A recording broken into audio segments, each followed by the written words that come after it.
যেখানে কোটার বিরুদ্ধে আওয়াজ তুলেছে সেখানে যাদবপুর ইউনিভার্সিটি চুপ করে থাকবে, এটা একেবারেই ভাবার বিষয় কিন্তু নয়। বাংলাদেশের ভাইয়ের রক্তে রাঙা যে বাংলাদেশ এখন তৈরি হয়েছে, সেই প্রতিবাদে আজকে যাদবপুর ইউনিভার্সিটি বাম ছাত্র সংগঠন সেই আন্দোলনে নেমেছে। কার্যত বলা যাচ্ছে বা এখন এই পর্যন্ত যাদবপুরের রাস্তা কিন্তু বন্ধ করে তারা মশাল হাতে নিয়ে আন্দোলন শুরু করেছে।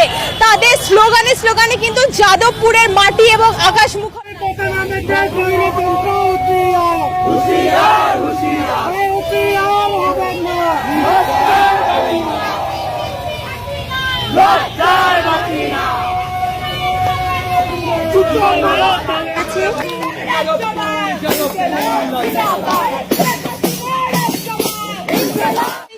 ছাত্রদের রাজাকার বলে আখ্যা দেওয়া হচ্ছে।